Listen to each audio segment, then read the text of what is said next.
House Committee on Natural Resources come to order. Clerk, call the roll. Representative King? Here. Representative Thompson? Here. Representative Price? Here. Representative Casal? Representative Metcalf? Here. Representative Ramos? Representative Zwiener? Representative Rogers? Here. Representative Gomez? Representative Kitzman? Here. Representative Lalani? Quorum is present. All right, a quorum is present. As a reminder, anyone present wishing to testify before the committee, please register at the kiosk located in the hallways behind the hearing rooms. You can also register at the iPad with the Assistant Clerk Hayden if you have not done so already. Before we start, I would remind everybody here that we're going to have to quit a few minutes before 10 o'clock in order to go to the floor. So I would ask everyone to keep their testimony brief and concise, and if somebody has already testified and said the same thing you want to say, do not feel the need to repeat what they said. So with that, do any of the members of the committee have any opening comments? If not, let's see who's going to go first today.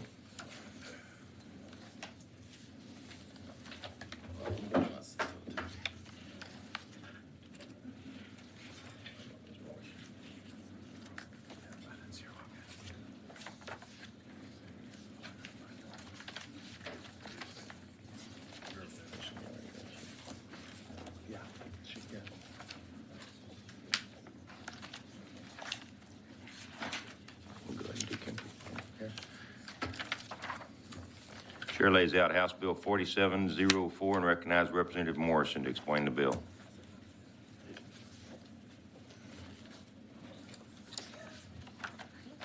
Good morning. Good morning, Chairman King, Vice Chair Thompson, and members. Thank you so much for the opportunity to lay out House Bill 4704, a local bill focused on the taxing authority for the Jackson County-wide drainage district. The district's Enabling Act currently requires the ballot in a tax approval election to provide for voting for or against the proposition. The levy and collection of a tax on all property in the Jackson County countywide drainage district in an amount of not more than 75 cents on each $100 of valuation. However, the district does not currently desire or need the authority to assess a tax as high as 75 cents on each $100 of valuation, and instead desires the ability to include an amount on the ballot that more accurately reflects the district's current and foreseeable budgetary needs for the intended tax rate.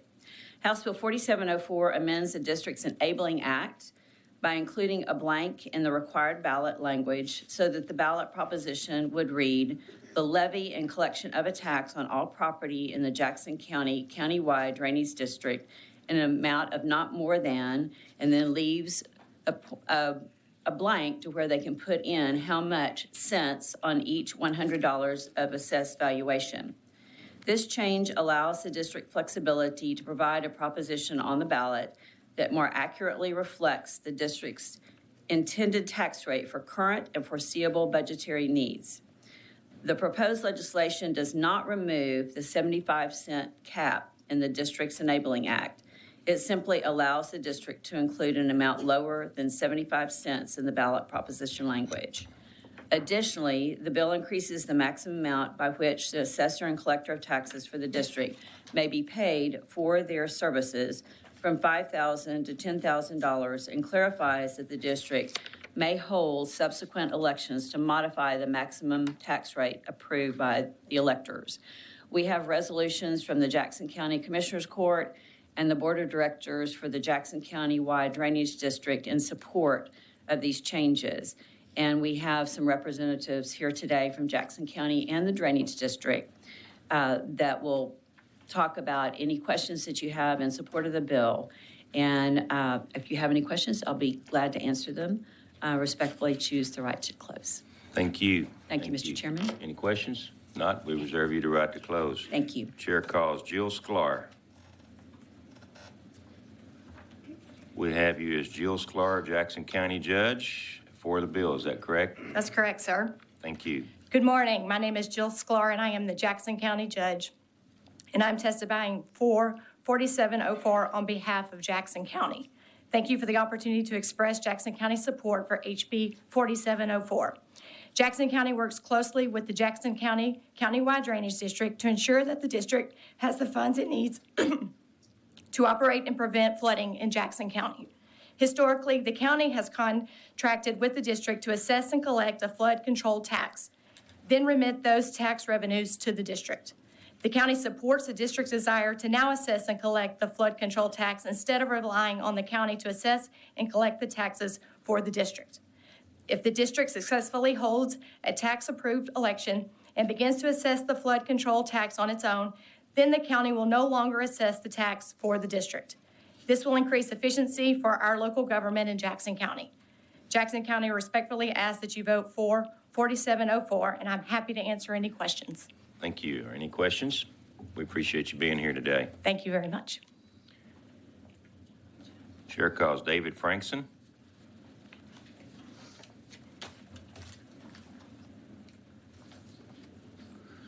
We have you registered as David Frankson, Jackson County Countywide Drainage District. Yes, sir. For the bill, is that correct? Yes, sir, that's correct. Good morning. My name is David Frankson. I am chairman of the board of directors for the Jackson County Countywide Drainage District. I am testifying for HB 4704 on behalf of the district. Thank you for the opportunity to express the district's support and need for HB 4704, and thank you, Representative Morrison and her staff, for bringing this bill before you. The district was created to fund local flood management and prevention projects in Jackson County. Our boundaries are the same as the county's boundaries, and we work together to prevent flooding in the county. The district relies on tax revenue from a flood control tax to fund our operations and maintenance. Historically, we have worked with the county to obtain this tax revenue. We would like now the flexibility to assess this tax on your own or on our own instead of relying on the county to do so on our behalf. We plan to hold a tax approval election. HB 4704 makes revisions to the ballot language the district is required to present to the voters. Currently, the district's Enabling Act requires a ballot language for a tax approval election to request permission to assess a tax of not more than 75 cents. We do not desire to assess a tax of 75 cents. We are concerned this high number may confuse voters. Instead, we would like the flexibility to include a lower number on the ballot presented to the voters that more accurately reflects the district's intended tax rate. We respectfully ask that you vote for HB 4704, and I'm happy to answer any questions that you might have.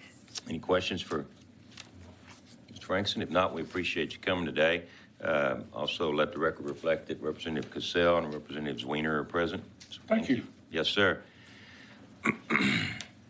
Is there anyone else wishing to testify on, for, or against House Bill 4704? Chair hears none. Recognizes Representative Morrison to close. Thank you, Mr. Chairman and members. I think this is something very needed by this community in Jackson County. And if you don't have any further questions, I just ask for your favorable consideration. Thank you. Any questions? Okay, I close. All right. If there are no objections, the bill will be left pending at this time. Chair hears none. The bill is left pending. Chair lays out House Bill 5308 and recognizes Representative Kemple to explain the bill. Thank you for your patience, Mr. Chairman. Thank you. Mr. Chairman, did you say the bill number correctly? I said 5308. Is that not correct? 5303, sorry. Oh. No, it says It actually says 5303, but my eyes told me something Yeah, I different. did it. Mr. Chairman, Lays out House Bill 5303. I knew you knew it was right. I just think you were just checking me to make sure. I'm just getting old. You're right, Mr. Chairman. Chair You're lays always out right. House Bill 5303 and recognizes Representative Kemple to explain the bill. Mr. Chairman, thank you. 5303 simply converts Springs Hill Water Supply Corporation into a SUD using standard SUD conversion language. Yes, sir. All right, are there any questions for Chairman Kemple? If not, we reserve you the right to close. Chair calls Bubba Martin. We have you as Bubba Martin, President of the Board, Spring Hill Water Supply Corporation, for the bill, correct? Yes, sir. Morning, my name is Bubba Martin, the President of the Board of Directors for Springs Hill Water Supply Corporation. I'm here testifying for House Bill 5303 on behalf of Springs Hill Water Supply Corporation. Thank you for the opportunity to express our support and the need for House Bill 5303. And thank you, Representative Kemple, and all your staff for bringing this bill before you.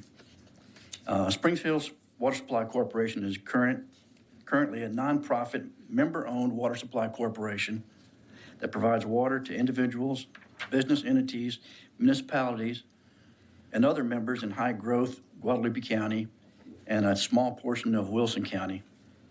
Springs Hill would like to convert to a special utility district in order to better serve our customers and control utility service costs.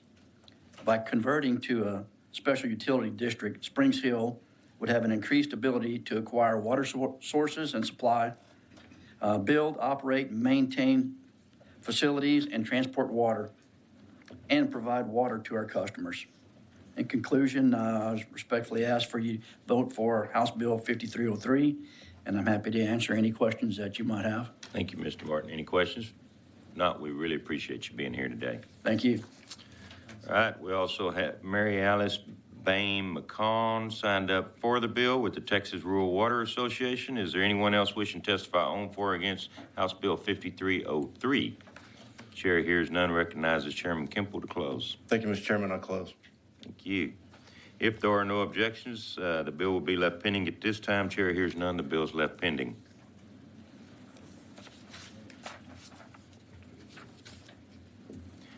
Chair lays out House Bill 2630 and recognizes Representative Lambert to explain the bill. Thank you, Chairman King and Vice Chairman Thompson and members of the committee. Appreciate the opportunity to be in the starting lineup today. Appreciate the opportunity to lay out House Bill 2630 relating to the eligibility to serve as a member of the Board of Directors of the West Central Texas Municipal Water District. This is a problem we run into many times in rural areas as far as getting qualified people to run for whether it's elected office or some type of volunteer position on the board. This is a local bill that would only affect the member cities of the WCT, MWD, including Abilene, Albany, Anson, and Breckenridge and their respective counties. Currently, only those who live within a member city are eligible to be appointed as a director. This excludes many prospective directors who receive service from the water district but live outside of a member's city limits. House Bill 2630 seeks to broaden director eligibility to include those who live in the county in which a member city is located. Notably, each member city within the service area of the district has passed resolutions in support of this legislation.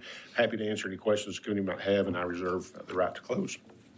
Okay, members, any questions for Representative Lambert? Okay, we'll proceed with testimony. Thank you. Chair calls Chris Wintergert, West Central Texas Municipal Water District, and self for the bill. Did I get that? Am I close? Wingert, yes. Okay.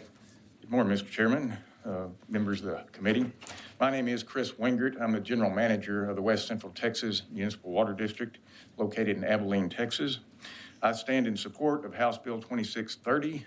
I'm here today as a reference. I appreciate the work that Representative Lambert has done on this bill, and I think he's laid it out very clearly for the members of the committee, but I would take any questions that you might have. Okay, members, any questions? Okay.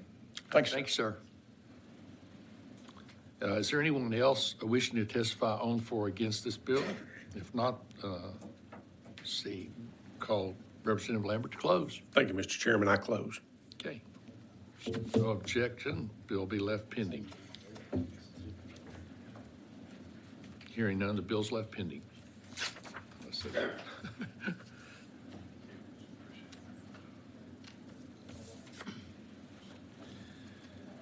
Chair lays out House Bill 3881 and recognizes Representative Keith Bell to explain the bill. Thank you, Mr. Chairman, and committee members for the opportunity to lay out House Bill 3881. Currently, Kaufman County is one of the fastest growing counties in the United States by percentage increase. Propelling the majority of this population growth is over a dozen special purpose districts, including rural area water districts that contain thousands of homes, with thousands more currently under construction. The future combined population of these districts exceeds the combined population of all the cities within Kaufman County. The majority of these water districts are holding their board meetings and tax rate hearings outside of their jurisdictional boundaries. Meetings are occurring as far as 30 to 45 miles away, making it inconvenient for the public to access and participate in their local government process, including tax rate hearings. HB 3881 seeks to provide greater transparency to rural area water district residents, especially in Kaufman County, by requiring all board meetings and hearings to be located inside or within a 10-mile radius of the district's boundaries. In 2021, a rural area district definition was added to Chapter 49062 of the Water Code for residents of these districts in Fort Bend County, mandating that these boards conduct their board meetings inside or within a 10-mile radius of the district boundary. HB 3881 simply adds Kaufman County to these previously established definitions. After working with interested stakeholders, we're going to substitute in the future that would allow conducting these meetings by video conference or teleconference unless it is a public hearing regarding the tax rate, which must be conducted in person. Thank you, Mr. Chairman and members, for your consideration. I'm glad to answer any of your questions and respectfully request the right to close. Okay. Members, any questions? Thank you. Let's see. Chair calls Linda Backlund. You're Linda Backlund. Backlund? Okay, I'm sorry. No worries. AWBD, and you're for the bill, is that correct? Yes, sir. Okay, thank you. So good morning, Mr. Chairman and committee members. My name's Linda Backlund, and I'm testifying on my behalf in support of the Bill 3881. I am the North Texas Regional Trustee with the Water Association of Water Board Directors, and I want to thank you and Mr. Bell for all the great work that he's done on this bill. My mud is very new too. It's probably less than 10 years old, so I can completely understand the views. So we definitely look forward to working with the bill. The way the bill was written originally, I was not going to be able to support it. However, through the collaborative efforts, we've made some modifications that I think are just fantastic, and we'll continue working on it, but I'm in full support of it. Okay. Okay, members, any questions? Okay, thank you, ma'am. Thank you. Chair calls Trey Larry.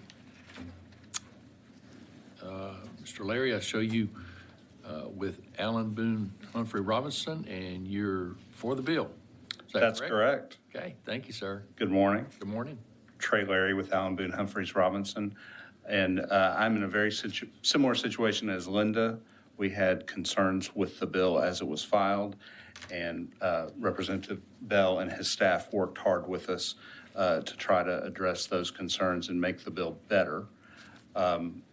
There is constant conversation about where some of the mud and water districts meet, and the availability of what would be in, say, Harris County, 600 meeting places.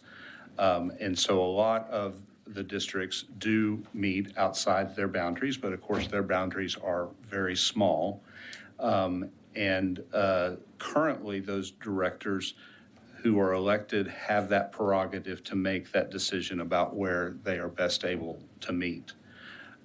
Last session, y'all helped pass a bill with Representative Jeton that created this rural county system where those had to meet in the county once a quarter. We thought that was a good compromise because in the urban and suburban settings, you have cities that are in multiple counties. The city of Dallas, for example, is in 4 different counties. In Kaufman County, there are districts that are in 2 counties. You get into some complexities of a major metro area.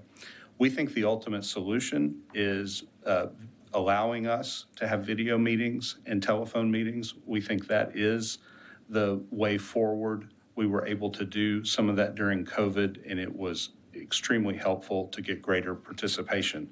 So we enthusiastically support Representative Bell putting Kaufman County out there as sort of a pilot program of using technology to bring more participation to the meetings. Happy to answer any questions. Members, any questions? Thank you, Thank you. sir.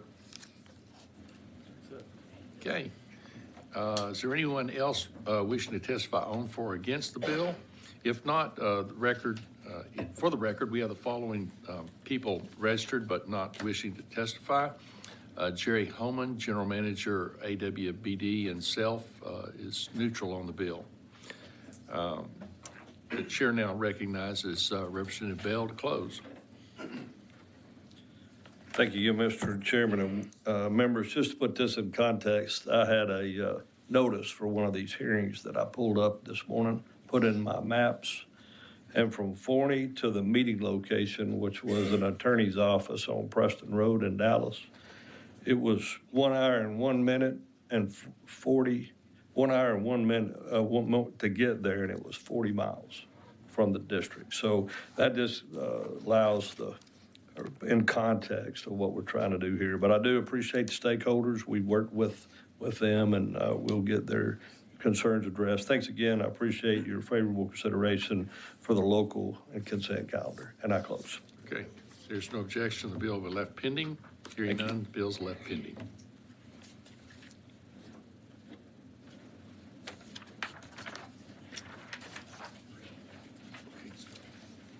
Chair lays out House Bill 3811 and offers a committee substitute and recognizes Representative Chaton to explain the bill and substitute.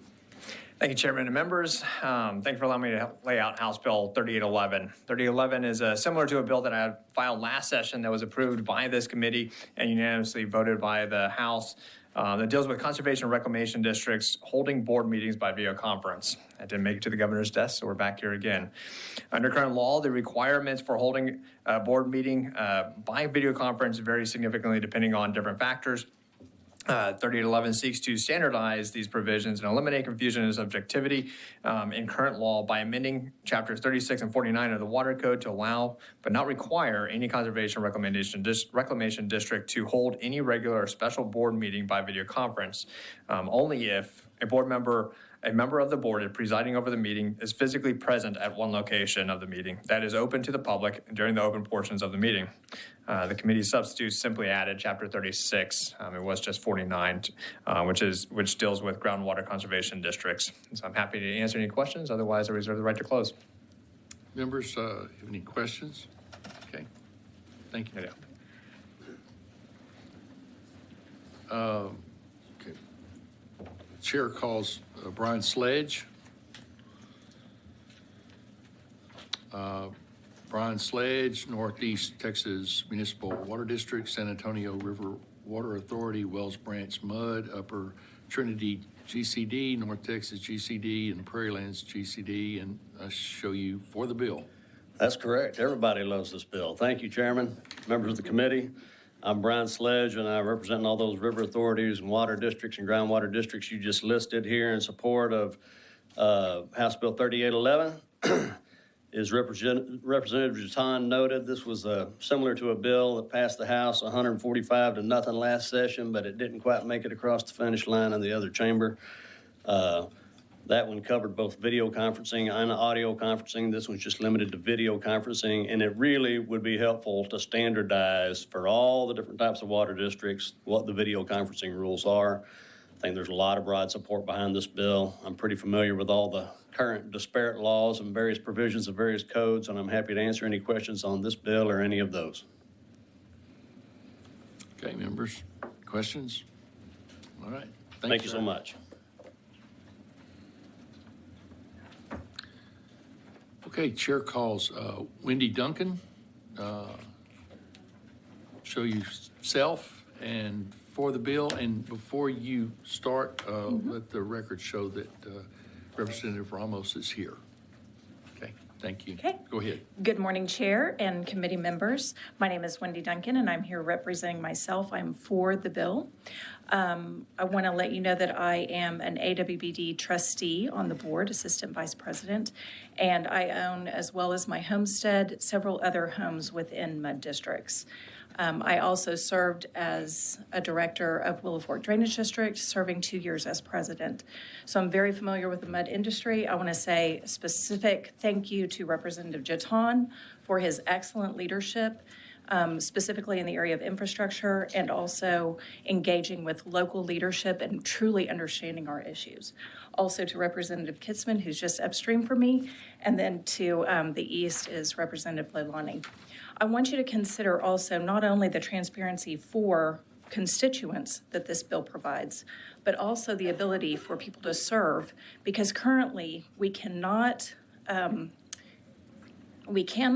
serve if we're not there present. But if you have to travel for work, that prohibits you from serving. So this bill allows people to participate in the video conference and also vote and speak on behalf of things. So thank you for your favorable consideration. Okay. Thank you. Any questions? Okay. Thank you, ma'am. Chair calls Rick Ellis, Executive Director, AWBD, and I show, Mr. Ellis, that you are for the bill. Yes, sir. And before you start, let the record show that Representative Leilani is here. God bless you. Bless you. Go ahead. Good morning, Chair and members. My name is Rick Ellis. I am the Executive Director of the Association of Water Board Directors, Texas, and I'm here to testify on behalf of AWBD in favor of House Bill 3811. AWBD is a statewide organization that advocates for over 700 water districts throughout the state, and I want to thank Representative Jeton for his work on this bill and his continued efforts in support of transparency and participation. AWBD believes that the solution that allows greatest transparency and participation is the option to hold video conferencing on platforms such as Zoom and Microsoft Teams. Video conferencing has become a very standard operating tool for transacting much business, and we hope for your favorable consideration of House Bill 3811, and willing to answer any questions. Okay. Anybody have any questions? Seeing none, thank you, sir.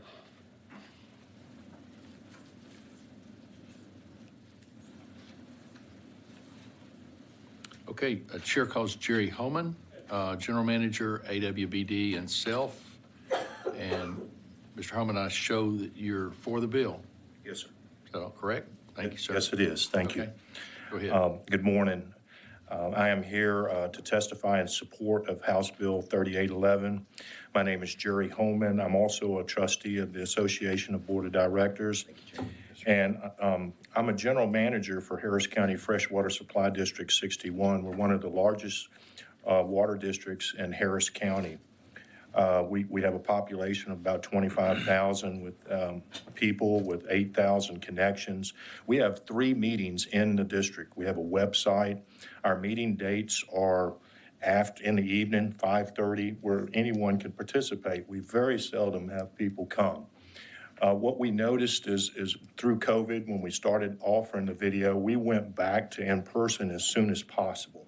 But we kept the video, and what we seen was we had a 300% approximate increase. And to a person, the people who came to the meeting, we were glad to see them on video. They all expressed the appreciation to have that available to them to be able to participate. So the virtual option increases participation and transparency, gives additional flexibility, and enhances one's ability to participate in open public meetings. So with that, we please consider voting for this bill. Thank you. Thank you for your testimony. Any questions? Thank you. If not, we recognize Dr. Leilani? Okay, we did. All right. Everybody's been recognized. How about? All right. Chair calls Trey Laurie. Thank you. Good morning. Trey Larry with Allen Boone Humphreys Robinson, proud to support Representative Chaton's great bill, which you did pass last session. So today we have you registered as Trey Larry, attorney with Allen Boone Humphreys Robinson for the bill. Is that correct? Correct. Thank you. And you can't fix the traffic in Dallas. It's always going to take an hour to get across town, but you can allow people to be on video and telephone, and this is the future for making our business as transparent as possible. Thank you. Are there any questions? Representative Kitzman? I have a question. We don't have that traffic problem in Houston? No, the Katy Freeway, I don't know if you're familiar with it, is perfect. You've won up Thompson on 288 for sure. All right, well, thank you. Any other questions for Mr. Larry? We appreciate you coming today.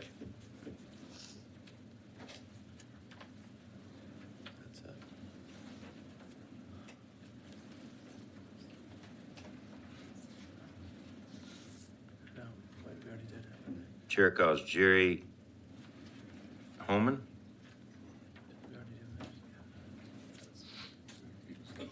We already did that. We already did him. We did that. Sorry. Did you already testify? Yeah. Okay. Thank you, Mr. Holman. We appreciate it. So that's it. So that's it? Yeah. So we also have Leah Martinson, Executive Director of Texas Alliance of Groundwater Districts, signed up for the bill. We have Howard Cohen, attorney with Swartz, Page, and Harding, LLP, for the bill. We have Linda Backlund, AWBD, for the bill. Is there anyone else wishing to testify on, for, or against House Bill 3811? Chair hears none. Recognizes Representative Chaton to close. Thank you, Chairman and members. Appreciate you allowing me to lay out House Bill 3811. As you can see, there's a lot of support from the stakeholders on this bill that I do believe adds transparency and accountability, allows communities to engage in their, especially their special districts. And so I also want to apologize. There was an error made on the one-page summary of the committee substitute. That's going to be sent to y'all too, so as you can see the actual update, which is really just adding Chapter 36. And so I appreciate it. Able to answer any questions, otherwise I close. Thank you. Any questions for the author? All right. If there are no objection, the committee substitute will be withdrawn. Chair hears none. And if there are no objections, the bill will be left pending. At this time, chair hears none, so the bill is left pending.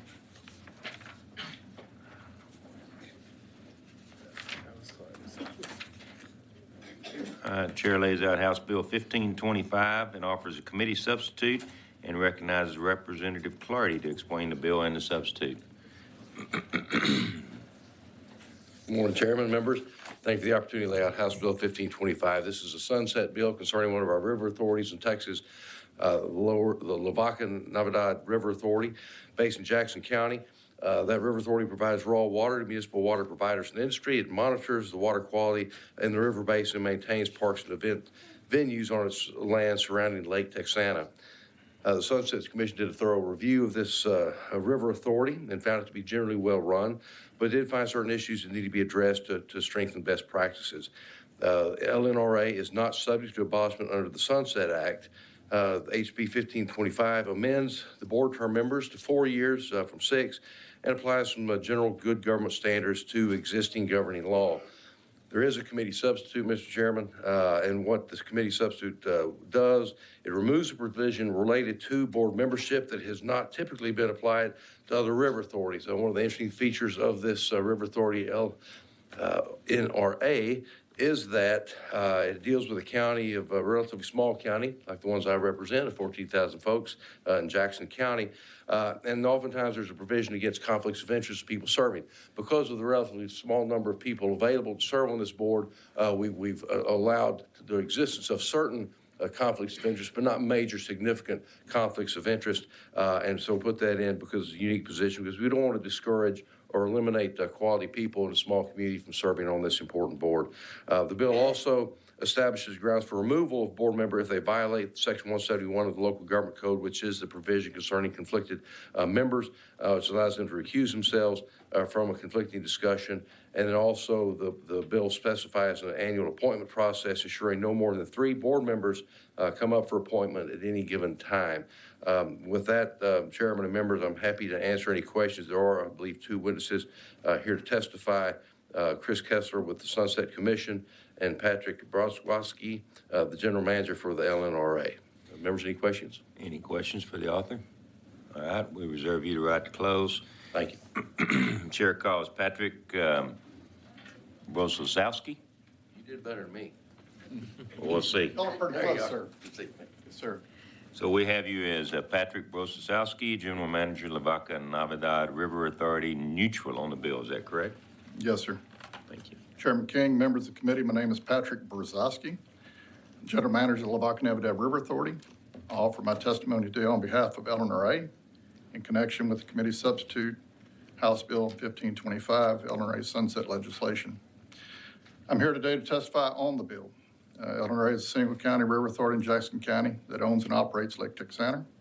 Primary water customers are Formosa Plastics in the city of Corpus Christi. Thank you to the Sunset Advisory Commission staff for its thorough and efficient review of LNRA. We are proud of our performance, and recommendations coming from Sunset Review are, for the most part, codifications of our current practices. We also thank Representative Clardy and his staff for his committee substitute to address one of LNRA's issues with the sunset legislation. There is one remaining matter under House Bill 1525 that is a significant departure from LNRA's current practice and the governing law affecting LNRA. That is, House Bill 1525 would change the terms of our gubernatorial appointed directors from 6 years to 4 years. LNRA believes the existing 6-year terms are constitutional and are a better choice from a policy and board governance perspective. The governor of the state has appointed LNRA's board of directors to 6-year terms for over 60 years. These appointments are made in accordance with the Texas Constitution, Article 16, Section 30A. The Texas Supreme Court has upheld the constitutionality of River Authority 6-year terms in cases involving the Lower Colorado River Authority and the Lower Neches Valley Authority. In 1982, the Texas Constitution was amended to add Article 16, Section 30C, to authorize the legislature to provide for 4-year terms for water districts. This constitutional provision is discretionary with the legislature and does not mandate 4-year terms. It's been over 40 years since the 1982 4-year term provision was created without any change by the legislature in LNRA's director terms, and for good reason. As you know, water projects move slowly, and keeping LNRA directors in office for longer than 4-year terms provides continuity, stability, and contributes to LNRA's directors' understandings of the project purposes. Population in Jackson County is around 14,000, and sometimes it is challenging to find willing and qualified directors. Having 6-year terms eases just challenge. For these legal and policy reasons, LNRA urges the 6-year board terms remain. In the event the 4-year terms under House Bill 1525 remain unchanged, as has been presented, LNRA urges a change in the method of appointment under Section 7 of the bill.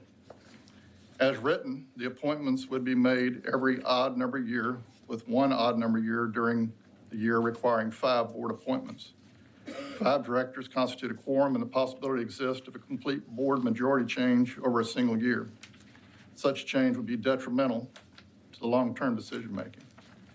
LNRA has offered alternative language that would provide that in the case of 4-year board terms, 2 or 3 directors will be appointed each year. In closing, there are good reasons for sticking with staggered 6-year terms instead of shifting to 4-year terms for LNRA, and those reasons appear to have prevailed in the legislature for 4 decades. We can find no reason to change that now or to fix something that's not broke. I'm glad to answer any questions. Any questions? I share your concerns about the 6-year term, by the way. Thanks, sir. Yeah, and I have, it's known, so we'll see. But it's, I don't know. Anyway, thank you for bringing it up. Yes, sir. I appreciate it very much. All right, we also have registered Chris Kessler, Policy Analyst with Texas Sunset Advisory Commission, neutral on the bill as a resource.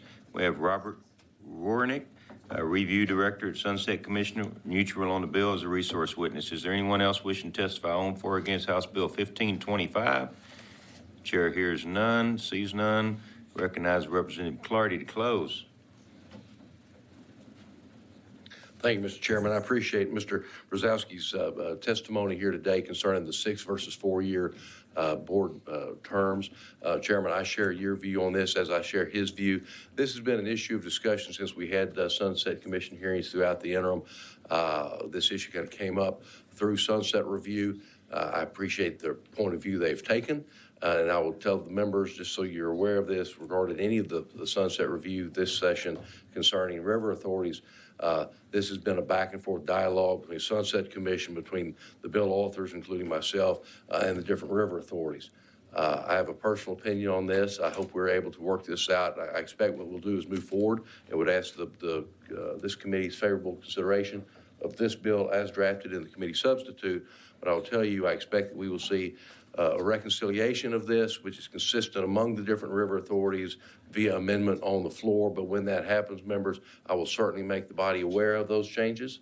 So there's no misunderstanding or any intent to leave this committee with any doubts about what we're doing and how we're doing it. So with that, Mr. Chairman, I'd answer any questions and I will close. Any questions? Not? Thank you. Thank you. The committee substitute is withdrawn. If there's no objection, chair hears none. If there's no objection, the bill will be left pending. And at this time, chair hears none, so the bill is left pending. Chair lays out House Bill 2914 and offers a committee substitute. Recognizes Representative Hefner to explain the bill and the substitute. Thank you, Mr. Chairman, and members, thank you all for hearing our bill today. The committee substitute for 2914 amends enabling legislation of the Northeast Texas Municipal Water District to stagger the appointments of the members of the Board of Directors so that approximately half of the 7-member board is up for appointment or reappointment each year. The original 1953 legislation that created the district provided the entire board will be appointed in May of even-numbered years, and so that the entire board and all of its institutional knowledge could be lost at one time. Because of this, the 7-member cities, each of which are entitled to appoint one director to the district's board, voluntarily began staggering their appointments back in the 60s and have done so ever since, so that only 3 or 4 directors of the 7-member board will be appointed or reappointed in that year. So the committee substitute just conforms the district's enabling legislation to this practice of staggering director appointments so that that has been going on for over half a century. The only difference with the committee substitute is that the bill as filed would have provided that each member city is entitled to only one appointment to the district's board regardless of population, while the committee substitute maintains the current law, which allows member cities larger than 5,000 population to have 2 appointments to the board. Happy to answer your questions. For the author? We reserve you the right to close. Yes, sir. Thank you. The chair calls Walt Sears. Mr. Sears, we have you registered as Walt Sears, Northeast Texas Municipal Water District for the bill, correct? That's correct. Thank you. My name is Walt Sears. I'm representing Northeast Texas Municipal Water District in support of this committee substitute bill. Representative Hefner did a good job explaining the bill, so out of respect for your time, I would conclude my testimony and ask for your favorable consideration. I'll be happy to answer any questions. Any questions for the witness? If not, we appreciate you coming. Thanks, Chairman. We also have signed up, choosing not to testify, Heather Harwood, Texas Water Supply Partners for the bill. Heather Harwood with the Upper Trinity Regional Water District for the bill. David Kelly, North Texas Municipal Water District for the bill. Is there anyone else wishing to testify on, for, or against House Bill 2914? Chair hears none. Recognizes Representative Hefner to close. Thank you, Mr. Chairman. Respectfully request this. Hopefully, I can send this bill to local, and I close. All right, thank you. Any questions? All right, if there are no objections, the substitute is withdrawn. Chair hears none. If there are no objections, the bill will be left pending at this time. Chair hears no objections. The bill is left pending.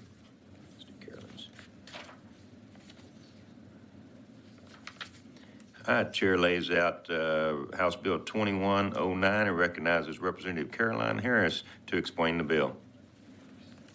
I keep looking around to see if Landgraf will jump me in line. Good morning, Mr. Chairman and members. Thank you for the opportunity to lay out House Bill 2109 before you today. House Bill 2109 is a local bill that relates to the construction and maintenance of the Lower Brushy Creek's Water Control and Improvement District's 23 dams that are currently regulated by TCEQ. Currently, future laws could allow for councils or staff to apply municipal environmental regulations, which could put lives and property at risk by slowing the process of repair or maintenance. This is critical, especially given the continued growth within my district, including the presence of Samsung. HB 2109 would prevent such councils from regulating the dams and would give the Lower Brushy Creek WCID the same rights that HB 1606 afforded the Upper Brushy Creek last session. With us today are resource witnesses who will be able to explain the bill further and answer any questions. With that, I respectfully reserve my right to close. Thank you, Representative Harris. Are there any questions for the author? All right. We have signed up choosing not to testify. We have General Manager Jim Clarno, General Manager Lower Brushy Creek, WCID, and himself, mutual here. Anybody need to visit with a resource witness? If not, we also have Thomas Parkinson representing himself for the bill. Is there anyone else wishing to testify on for or against House Bill 2109? Chair sees none. Recognize Representative Harris to close. Thank you, Mr. Chairman, members. I'd appreciate the committee's favorable consideration and would also request this bill be sent to local and consent. Thank you. Any questions for the author? All right. Thanks. If there are no objection, the bill will be left pending at this time. Chair hears none. Bill is pending. I don't see anybody else, so. We got anybody on the committee? Yep. All right. The chair lays out House Bill 3232 and recognizes Representative Rogers to explain the bill. You have a bill too. You have a bill also. Thank you, Chairman King and members. Thank you for the opportunity to lay out House Bill 3232. Currently, if a water utility other than a city or a county absorbs another utility that has TCEQ violations, then those violations transfer to the absorbing utility. This serves as a regulatory disincentive for the consolidation of utilities within a regional system. Ideally, utilities should be granted safe harbor protection where they are not penalized by TCEQ for absorbing other utilities that have health, safety, or environmental protection violations. This should only happen if the absorbing utility has a plan in place to fix the problems with the non-compliant system. House Bill 3232 addresses this issue by expanding our state's existing safe harbor protection provisions to apply to all public water and wastewater utilities. The bill authorizes the TCEQ to enter into a compliance agreement with an absorbing utility where the Commission will not initiate an enforcement action against that utility for existing or anticipated violations accrued by the utility being absorbed if there is a compliance agreement in place to address the problems contributing to noncompliance. These changes remove the regulatory disincentive for the regionalization of waste and wastewater service. Moreover, offering safe harbor protection to all utilities expands the options in the policy toolbox to help non-compliant utilities achieve compliance with state and federal health, safety, and environmental protection requirements. Overall, HB 3232 helps to promote the regionalization of water and wastewater service while creating a pathway to bring non-compliant systems into compliance. I have several witnesses here today to speak as to why this bill is needed. Thank you for your time, and I respectfully request the right to close. Thank you, Representative Rogers. Any questions? All right, you have the right to close. Okay. Chair calls Carlos Rubenstein. We have you registered as Carlos Rubenstein, Environmental Defense Fund, and yourself for the bill. That is correct, sir. The Texas legislature, via various sections and chapters of the Texas Water Code, promotes regionalization of water and wastewater services where appropriate.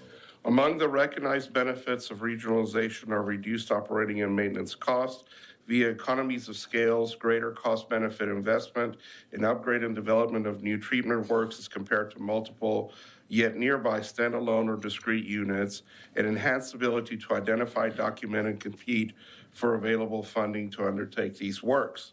Although regionalization remains a strong preference of the legislature, impediments towards cooperation between nearby entities prevent greater achievement of these associated benefits.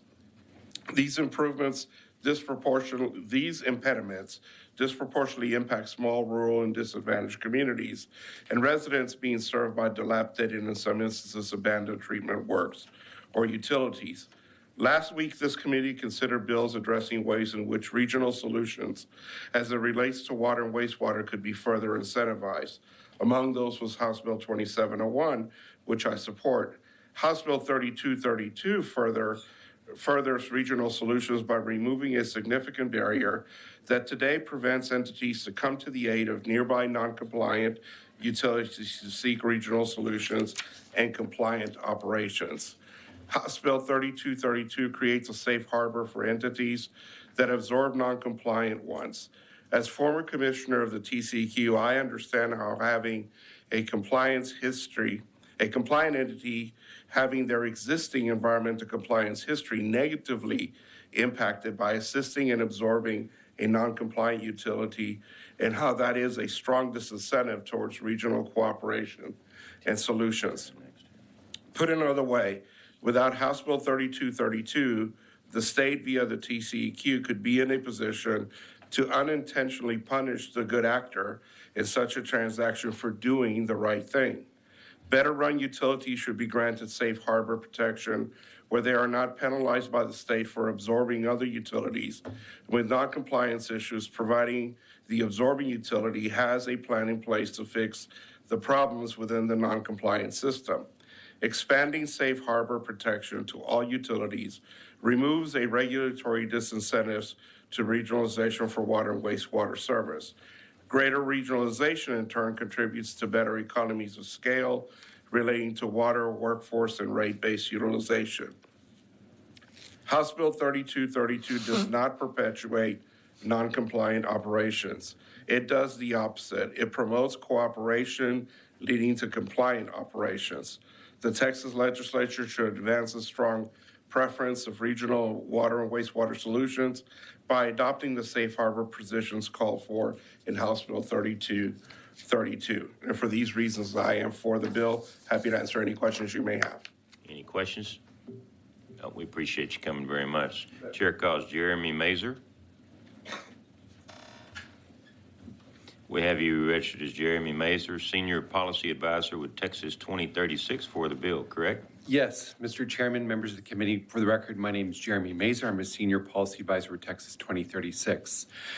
I'm testifying today in support of House Bill 3232 by Representative Rogers, and I have 3 brief points on why this bill is a good idea.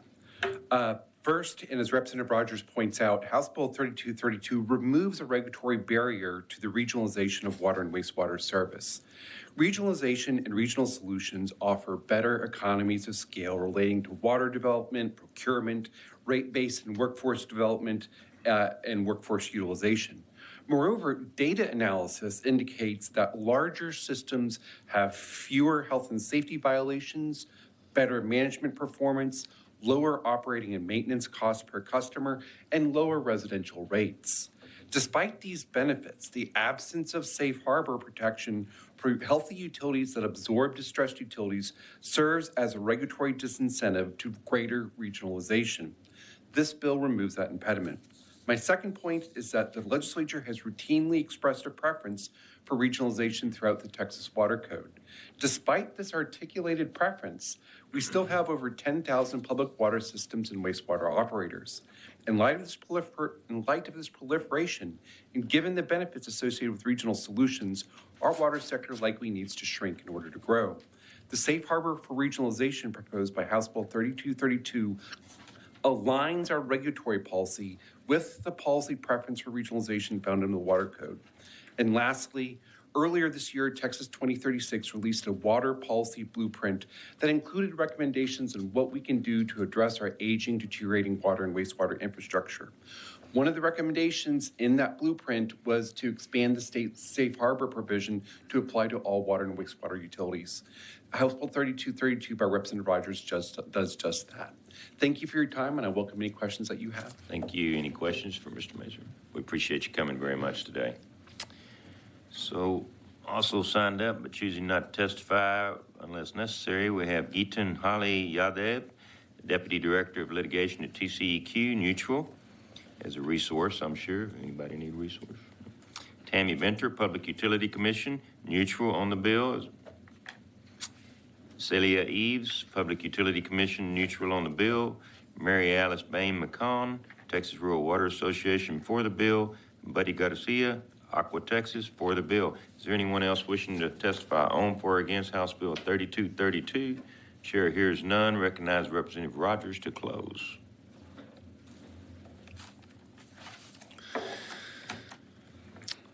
Mr. Chairman and members, thank you for your time. I ask for your favorable consideration of this bill. Thank you for carrying this bill, Representative Rogers. Anybody have any questions? All right. If not, then if there are no objection, chair hears none, the bill will be left pending at this time.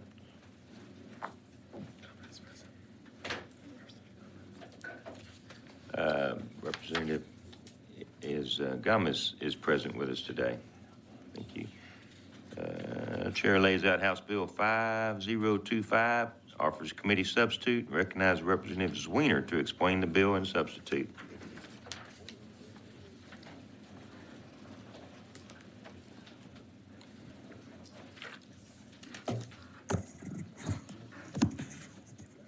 Thank you so much, Chairman and members, for the opportunity to lay out the committee sub for House Bill 5025 today. This is a simple piece of legislation that is updating how the Board of Directors are structured at the Hayes Trinity Groundwater Conservation District. It's an agreed-to bill locally. What the bill does is it allows directors to continue to serve out their term even after the redistricting process, updates the language around redistricting to match the length of the terms, because there was an error made in the 2013 legislation that made some changes to the groundwater district. And it also provides that in the case of a vacancy, the vacancy is filled by the board itself instead of the Hayes County Commissioners.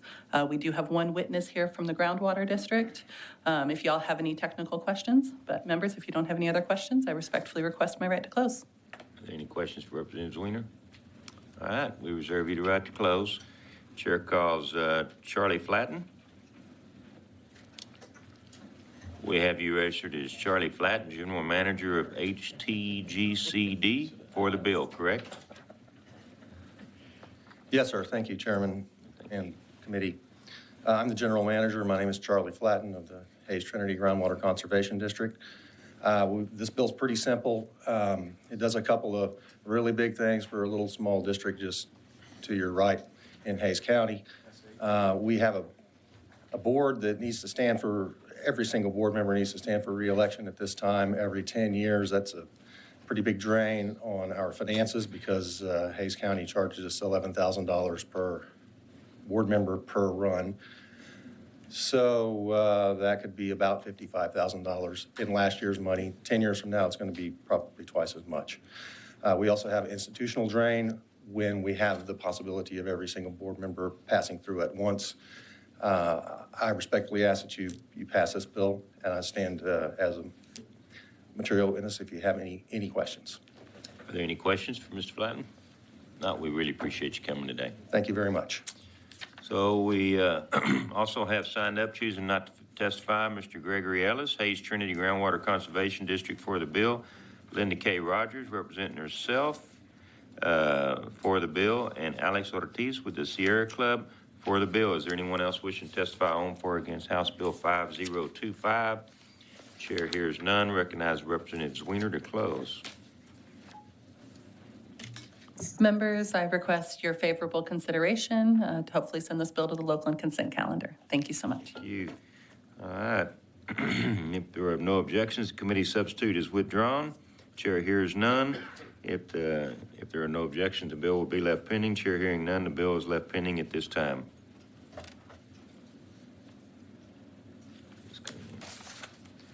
All right. Chair lays out House Bill 5341 and recognizes Representative Cunningham to explain his bill.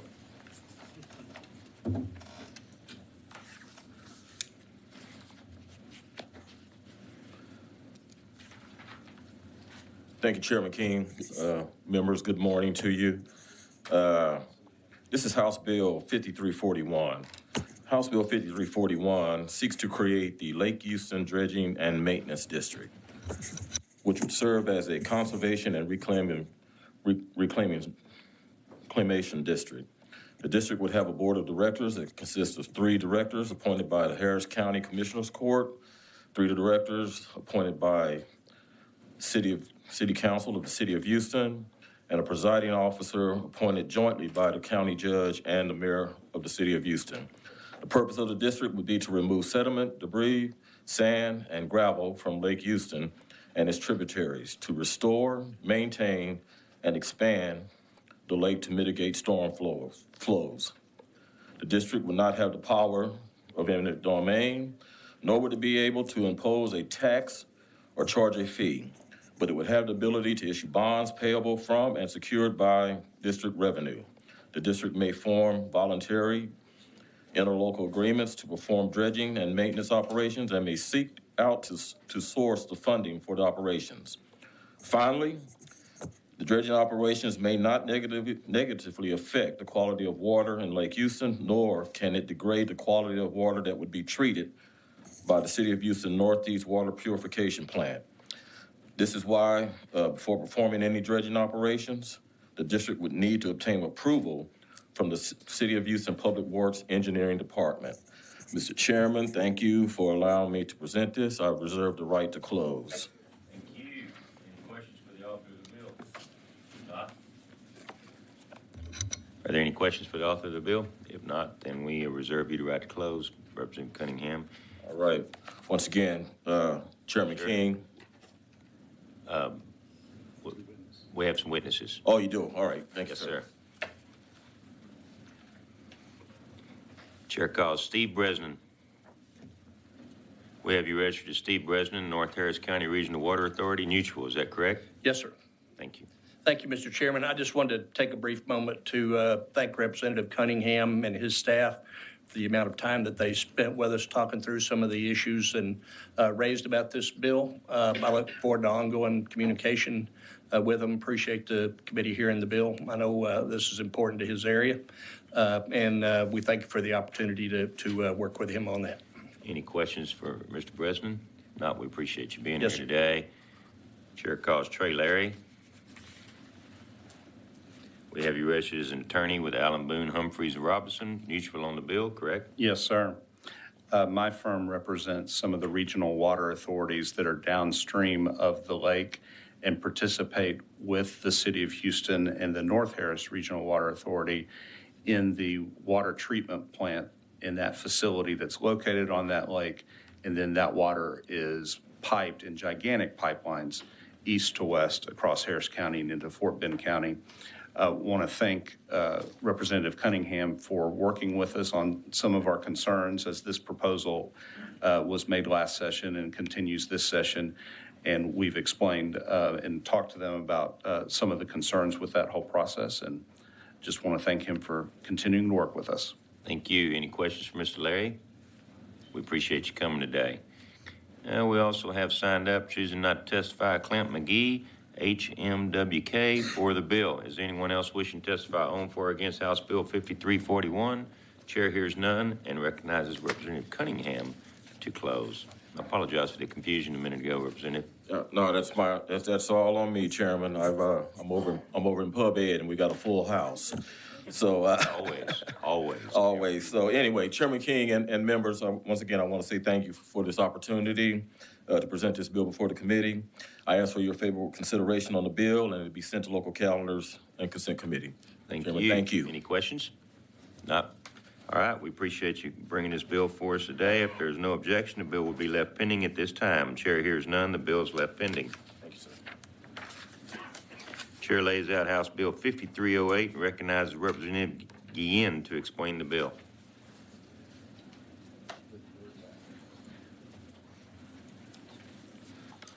Thank you, Mr. Chairman. Members, HB 5308 simply dissolves the McMullen County Water Control and Improvement District Number 1 and transfers its functions to the county, to McMullen County. This district currently has only 3 board members, and one of them is the general manager, making the district unable to function effectively. Currently, the county is essentially running the system for the district, and concerns have been raised that the county needs to have complete control over the facilities, such as when the wastewater treatment plant is subject to TCEQ enforcement for improper operations. The county only finds out about these violations once it receives a notice. I can help answer any questions if you all have any, and I think we do have our county judge here to help answer questions as well. Any questions?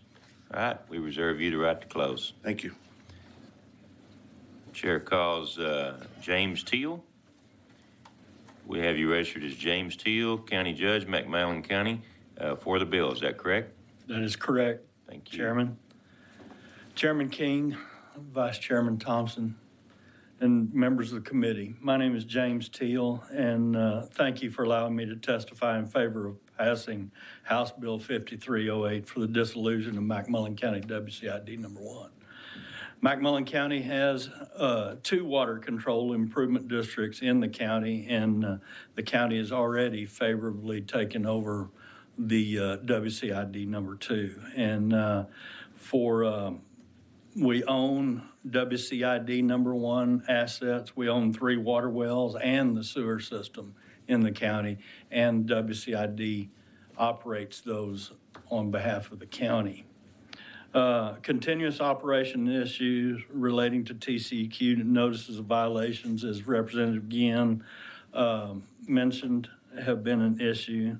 Lack of volunteers and recruitment by WCID to get additional board members have prompted this request to dissolve the WCID and place the system under Commissioner's Court supervision and oversight and operation.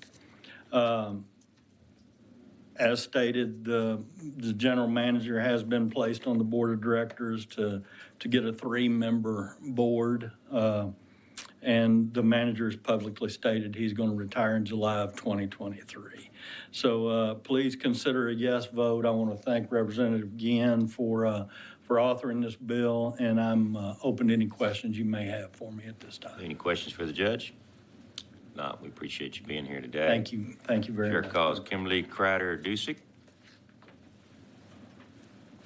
We have you as the county attorney in McMillan County for the bill, correct? Yes, sir. And I'm also a resident of the WCID number 1 in McMillan County.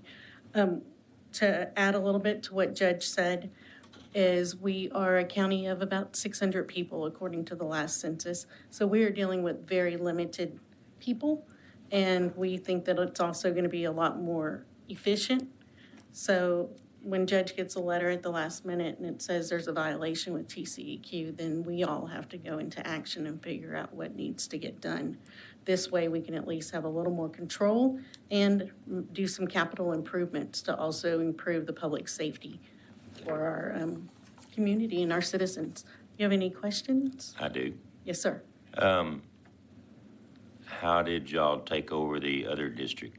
The other district actually had a board that functioned fairly. And they made a decision to Yes, take favorably, they made the decision to allow us to take over. And I asked that question for a reason, because it's extremely unusual for the legislature to dissolve a district, and has been a subject of a lot of comment over the years.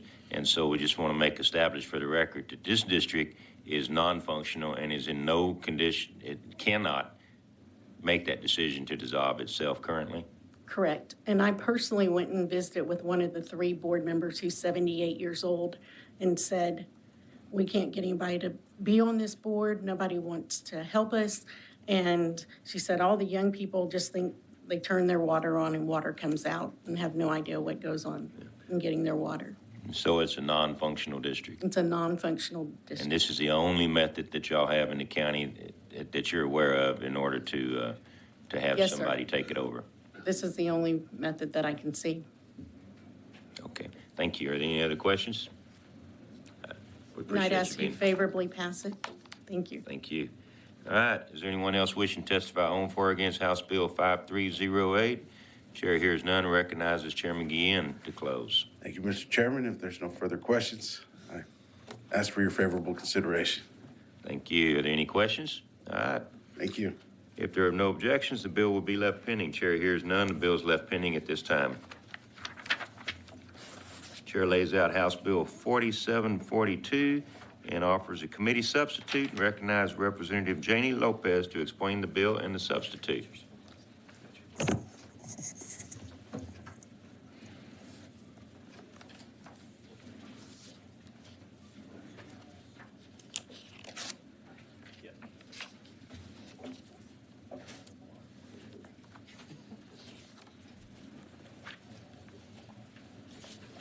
Good morning. Thank you, Chairman. Good morning, members. I'm here today to advocate for the implementation of certain amendments to the Water Code, particularly those that relate to artificial drainage systems. These amendments have been proposed to address the issues that communities with artificial drainage systems face in the state of Texas. First, I would like to propose that the definition of artificial drainage system be added to the Water Code. This definition will help in defining the scope of challenges faced by communities with artificial drainage systems and will provide the necessary legal framework for addressing these challenges.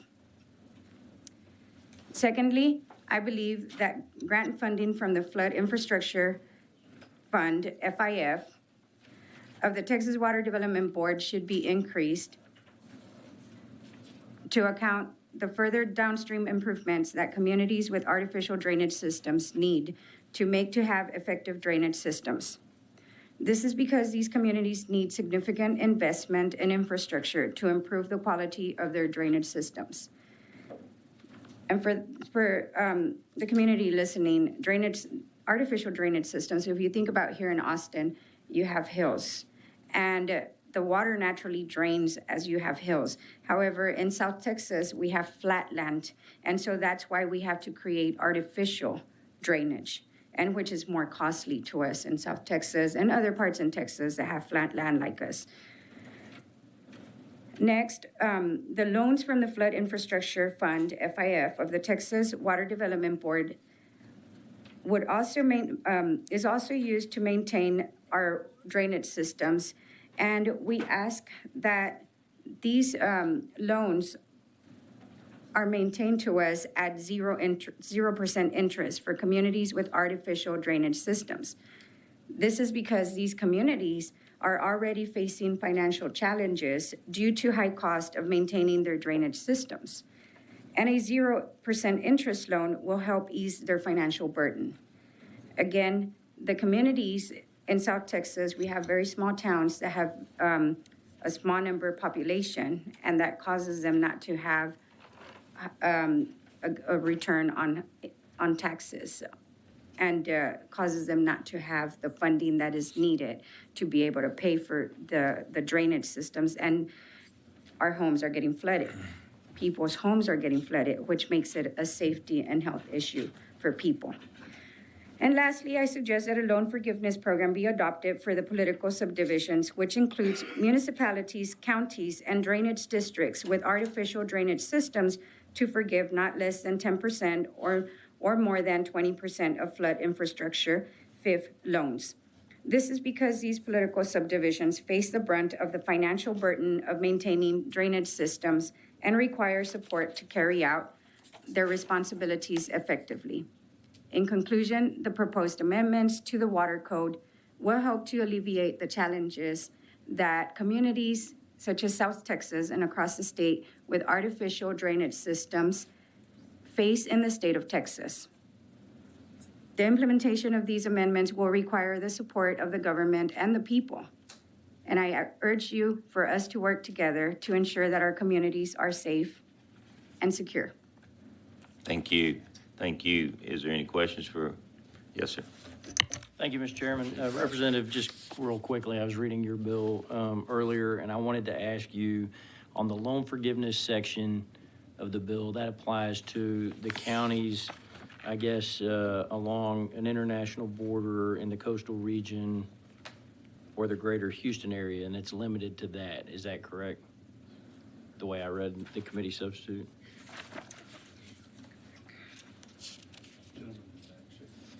And I'm just looking at page 2 in the middle. Page 2? Yes. Okay. Under that subsection 1. I'm just trying to make sure I understand who this would apply to. Yes, we did specify that it would be located in the county on the international border. So any of the counties in South Texas along the international border, which is a big border. Or the greater Houston area. So how's that defined?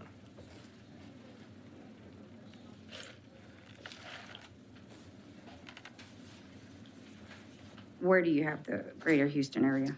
It just says is located in a county located on the international border or in the coastal region or the greater Houston area. Okay. My staff, I'm sorry, I apologize. I didn't get the substitution here, the copy of it, so I apologize for not seeing the same thing that. No, you're that's seeing. fine. I'm just curious because I'm trying to understand if this is, you know, a modification that applies. It looks like it applies to a very specifically defined set of counties.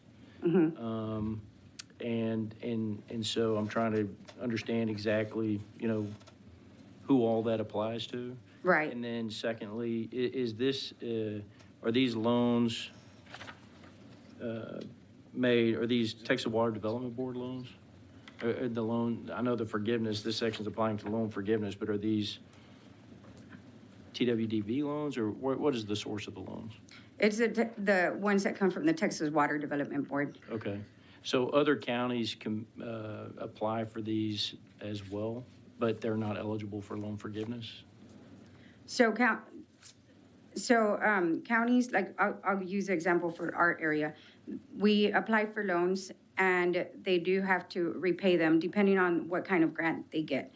But there's specific loans that they don't have loan forgiveness. And so some of the cities are capped already at the max that they can get loans. Okay. And so that causes a burden because they're not able to keep working on the drainage problems. Okay. And it causes a stall. All right. Thank you. Appreciate it. And I'll get that answer for you on the Houston information. I apologize about that. I just didn't know if it was a defined term, coastal region or greater Houston area. You know, those are broad descriptions. I'm not exactly sure who that applies to, so I was just curious about that. Right. And our witnesses can talk more about that as well. Okay. Thank you. Appreciate it, Mr. Chairman. Thank you. All right. Well, and it is a complex subject, and we'll have plenty of experts to talk to during the hearing and after the hearing, too. So thank you. We reserve you the right to close, Representative. Thank you. Yes, sir. All right, before we call any witnesses, I want to remind everyone that we are going to leave this room at about 10 till 10 to go to the floor. We have no choice about that. So we have 7 witnesses signed up to talk on this bill. And I'll remind you that if somebody has already stated your positions on this bill, you are perfectly welcome to not testify and just let us know that you are for the bill. So that being said, we at this time, the chair calls Rolando Vela. We have you registered as Rolando Vela, Cameron County Drainage District number 5 for the bill. Is that correct? Correct. Thank you, Mr. Vela. My name is Rolando Vela. I serve as the Assistant General Manager for Cameron County Drainage District number 5. I want to thank Representative Lopez for drafting this bill. I want to thank Chairman King for placing this bill on the agenda. And I want to thank each one of you for the service you provide, not only in this committee, but for our beautiful and great state of Texas. The drainage district that I work for is currently working on almost $18 million of drainage improvements. We're deeply thankful to the Texas Water Development Board for these ongoing efforts to identify flood project needs and to distribute funding. We're able to secure a combination of loans and grants from the Flood Infrastructure Fund, along with local matching dollars for several much-needed drainage improvements. The majority of these funds will be used to construct new regional detention ponds and make additional improvements to the North Main Drain. The North Main Drain is a man-made drain that provides relief to the cities of Harlingen, Combs, Primera, and Palm Valley. There's a need for these drainage improvements because we lack the naturally defined floodways that other regions have. We are flat. When we have to make a drainage ditch, we have to dig a hole. So we have artificial drainage systems. So what this legislation is seeking not only to address, but to provide solutions that we think, if incorporated, will significantly address the challenges we currently have. We want to continue to make these much-needed drainage improvements because we want to be a support to the communities in our district as they continue to grow as businesses move in and as people purchase homes. Cameron County's issues are not that much different than other coastal communities in the state, and we feel prioritizing funding to areas along the coast will help to address the complex drainage issues we experience. Thank you. Thank you, Mr. Vela. Anybody have any questions?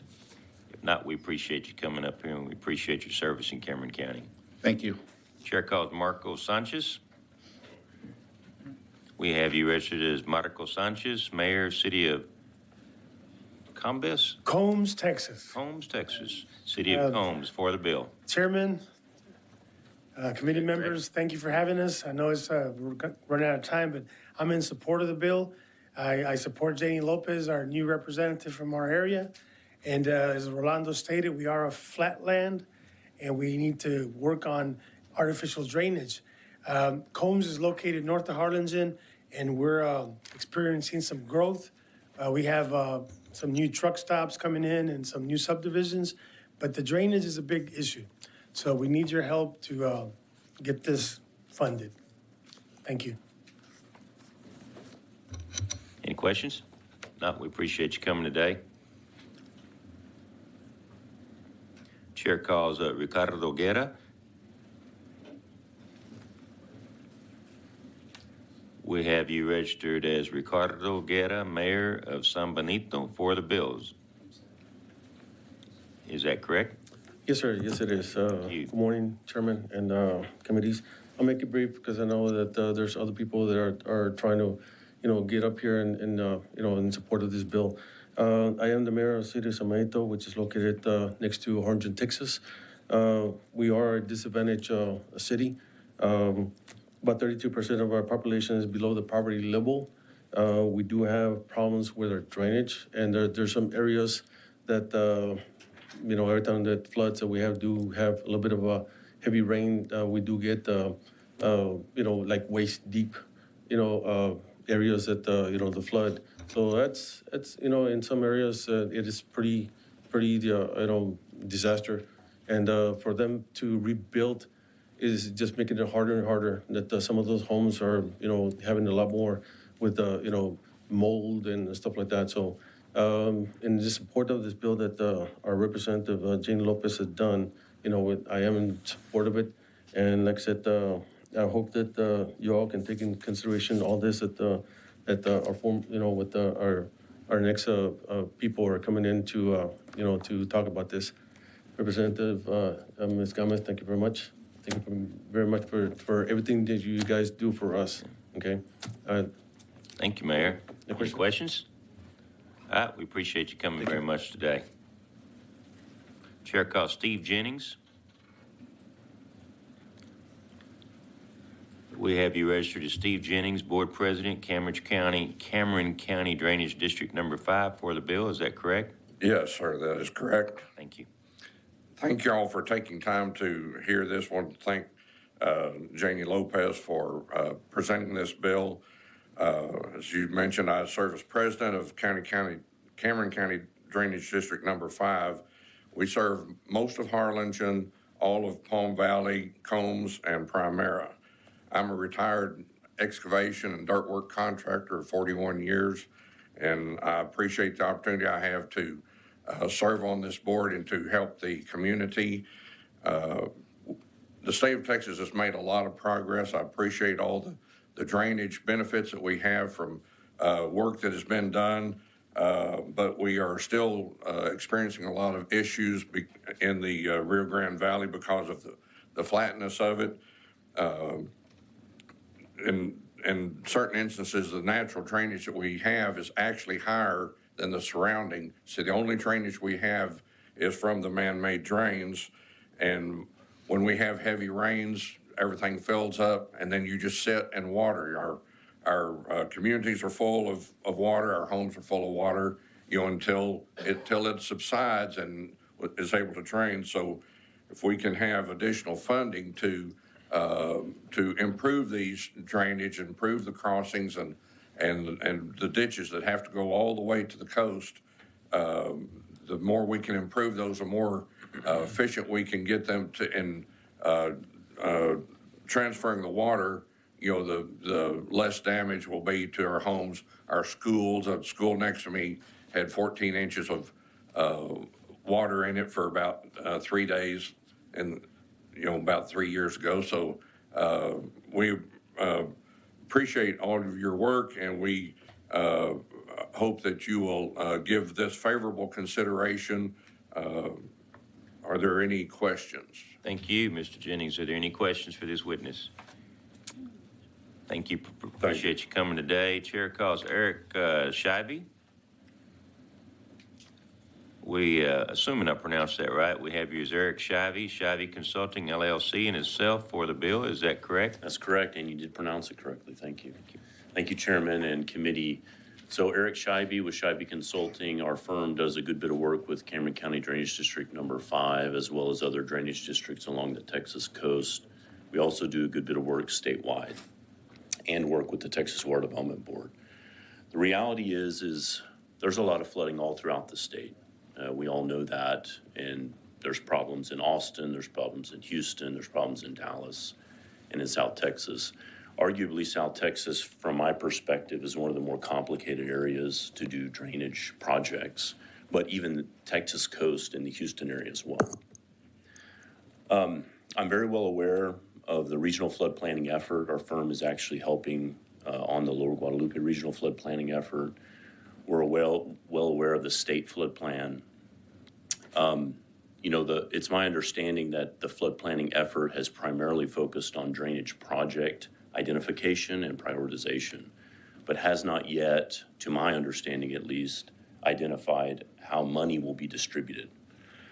I believe the intent of this bill is to help identify funding needs and improve prioritization. I have some handouts, but I think it's already been described. As you guys well know, a typical drainage, if you did a cross-section, you'd have a topography coming down, you'd have a floodplain, and you have a small channel. So in Austin on the Colorado River, that's typically how it floods. You have water flowing down the small channel, then it overflows and floods the town or what have you, but water still moves downstream. On the Texas coast, especially river deltas, and that's in Houston, that's in South Texas, that's everywhere, water sometimes floods out of the channel and floods the flatlands. And when that happens, the water sits, and it sits, and it sits for days. The result has been, especially in South Texas, primarily it was settled as agricultural land with smaller communities. These drainage channels that have been constructed were primarily constructed for agricultural drainage purposes. But now they serve as flood control purposes, but they're too small.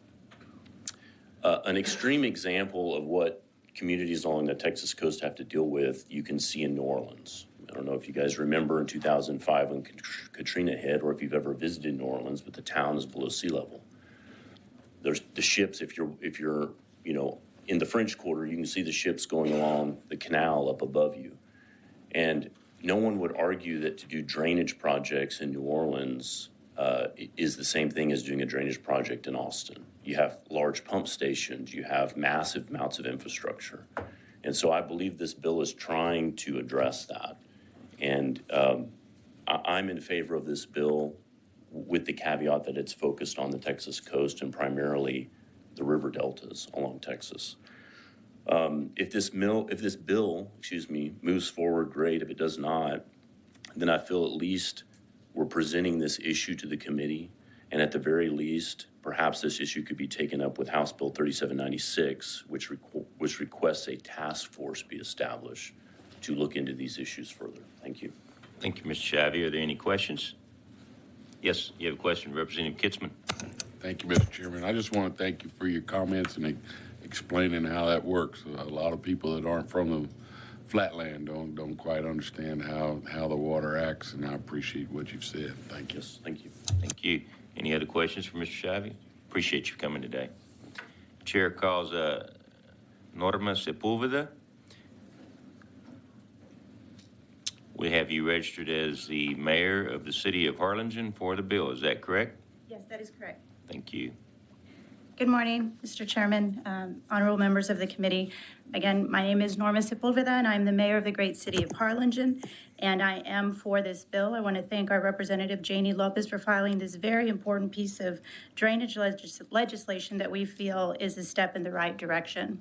We at the city of Harlingen join the other communities that are present here today in support of this legislation to address the funding challenges that our communities are facing with artificial drainage. We are, as I mentioned, one of those communities. Our community has experienced extreme flooding for as far back as I can remember. I'm a native of the city of Harlingen, lived there my entire life, and I can tell you the flooding just gets worse and not better. Recent examples I could provide is the Hurricane Dolly and the 2019 flood. In 2019, we had the perfect storm in Harlingen and had over 16 inches of rain in less than 4 hours. These type of events continue to occur in our community. The main drainage network to relieve the northern portion of the city of Harlingen is the North Main Drain. And there's nothing natural, as you've heard, about any of the drains, specifically this one. It's a man-made channel that was designed to relieve, as you heard from the consultant, to relieve agriculture runoff. Once the North Drain fills up, the water begins to flood everywhere and has nowhere to go. There's no natural floodplain to convey these extreme floods. The need to take a closer look at how to improve man-made channels along the coast is necessary, as these man-made channels do not manage more extreme flooding and flooding that drains the coastal communities. Upland communities like here in the city of Austin have these natural channels that have been carved out over time by historical floods. The coast has man-made channels that have been constructed to move some water, but there is no drainage in place once the system is at capacity. Addressing drainage funding is not a one-size-fits-all, and I think that's why all of the witnesses are here today. Drainage along the Texas coast needs to be addressed in a different manner than traditional natural channels. Because the system is man-made, it requires more time, energy, and more money to maintain and improve. And in trying to be efficient with my time and respectful of everyone's time here, I close with that, and I'm here to answer any questions. Oh, thank you, Mayor. Are there any questions for the mayor? Representative Gomez? Good morning, Mayor Sepulveda. Thank you. And I just wanted to say thank you so much for taking the time to come out here today and fight for our region and for the Valley. I just wanted to clarify, in this instance, we're talking about flood infrastructure relief funds, correct? Correct. Awesome. And so I think what we're trying to say is this bill wouldn't necessarily guarantee loan forgiveness, correct? That's right. It would simply provide for the Texas Water Development Board to establish a list of criteria to potentially start to address some of the issues that we haven't been able to address in the Valley, correct? That is correct. And that is also, as mentioned by the consultant, the companion, or not the companion, but the additional bill that calls for a task force. So that way we can really look at the differences between our communities in South Texas and those that are across the state of Texas. Thank you so much. Really appreciate your help. Thank you, Representative Gomez. Thank you. Good questions, Representative Gomez. Any others? Not, we appreciate you coming today, Mayor. Thank you, Chairman. You have a wonderful morning. Chair calls Daniel Lopez.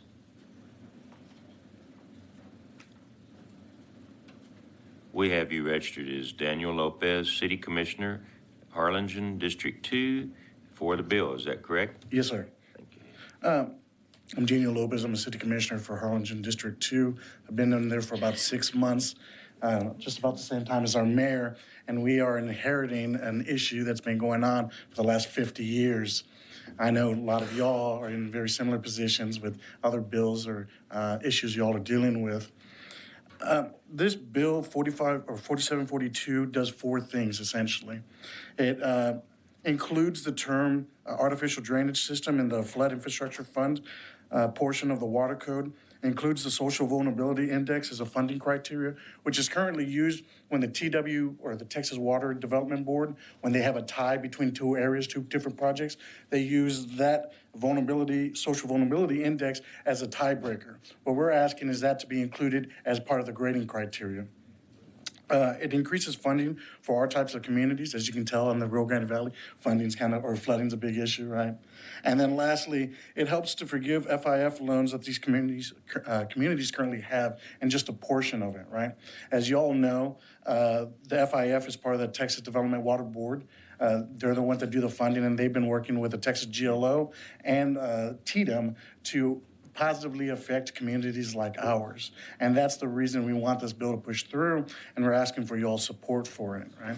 Thank you. Oh, I'm sorry. I'm sorry. Oh, Yeah, no, I was just thanking you for your testimony. perfect. Y'all get out of your hair. Are there any questions?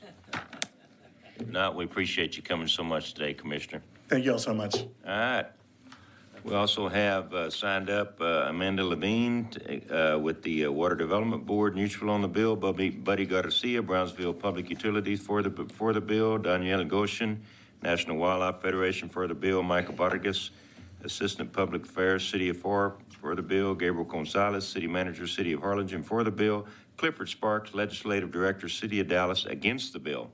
Is there anyone else wishing to testify on for or against House Bill 4742? Chair hears none, recognizes Representative Lopez to close for a brief closing so that we can try and get Chairman up here. Thank you very much, members, for your questions. I really appreciate it, and I do have my copy. I apologize for that.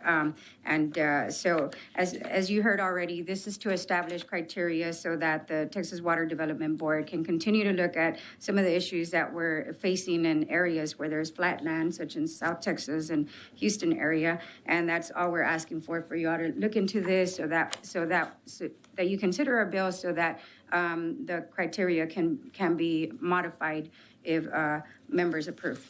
Thank you so much. Appreciate it. Any questions?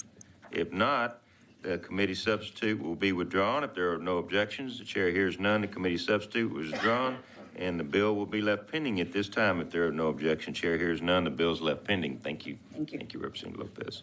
All right. Chair lays out House Bill 3810 and recognizes Representative Landgraf to explain his bill. Howdy, Mr. Chairman. Good morning. House Bill 3810 aims to amend Section 341.033 of the Health and Safety Code by expanding the list of events that require immediate notification to TCEQ by public water supply systems. Specifically, HB 3810 addresses conditions that cause or could cause public water supply outages or the issuance of boil water notices, do not use advisories, or do not consume advisories. Furthermore, the bill proposes that TCEQ may collaborate with TDM in regulating the method of notifications provided under the newly added subsection. I can elaborate further, but and answer questions. No, we can read too. All right. So, thank you, Mr. Chairman. No, you understand, Mr. Chairman. I know. All right. So we have two witnesses. I'm going to remind both of you that we're going to recess this meeting here in about 6 minutes. So chair calls Jerry Holman.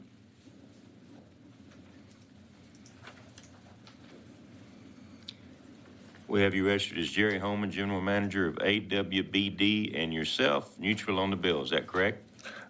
Yes, just a slight correction there. I'm a trustee for the Association of Water Board Directors. I'm General Manager for Harris County Freshwater Supply District 61. Okay, and your position on the bill? Just to testify on. Okay. Over the past 3 years, I've headed up a task force made up of water professionals, engineers, operators, attorneys, primarily working on boil water notices. Boil water notices, it's a big issue for us. We face the biggest part of that problem is effectively communicating the boil water notice to the general public and minimizing confusion from the media overlapping and or continued our consecutive jurisdictions and misinformation. While we appreciate this effort, some language in the bill would only add to the confusion that we already face, and we would be happy to work with Representative Landgraf to help develop some minor changes in that language. We certainly are in favor of the emergency notification system. It's complicated and it's a big issue for us, and we're trying to solve it.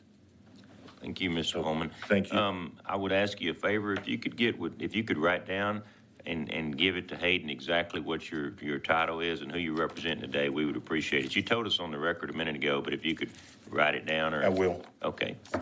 Just one other quick point. I know you're in a... Mr. Holman. Yeah. And do we have your permission to change your registration based on what you said a minute ago? Yes, you do. All right, thank you. Okay, thank you. Appreciate you. All right, chair calls Steve Bresnan. We have you as Steve Bresnan, North Harris County Regional Water Authority, neutral on the bill.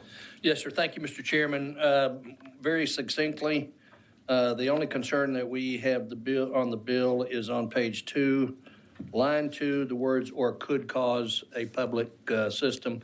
I understand that a number of my colleagues have been in discussion with the representative's office, so we'll continue working on the bill. Thank you very much. And any questions for Representative Bresnan? Yes. Let me, real quick, I've heard some of the issues with some of these cities that they're having to do these boil notices, and sometimes it has to do with the person that's certified to test the water. In other words, they don't have a Class 2 operator's license or something like that. So there's sort of a difference there with TCEQ, that if they don't have this Class 2 operator that can certify it, then it has to go, they have to continue to do the boil water notices. Are you familiar with that at all? No, sir, that's above my pay grade, but I'll get you an answer. Okay.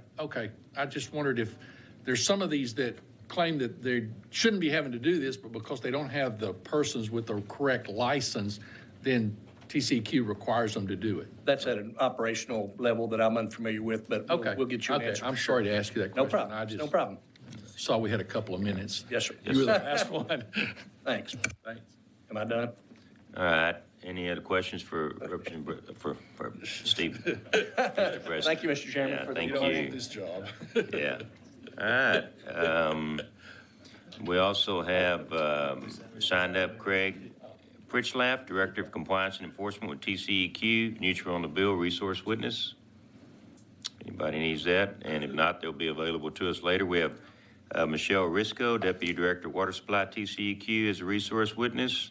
Jeremy Mazer, Senior Policy Advisor, Texas 2036 for the bill. Alex Ortiz, Sierra Club for the bill. Luke Metzger, Executive Director of Environment Texas, and himself for the bill. Angela Hale with the City of McKinney against the bill.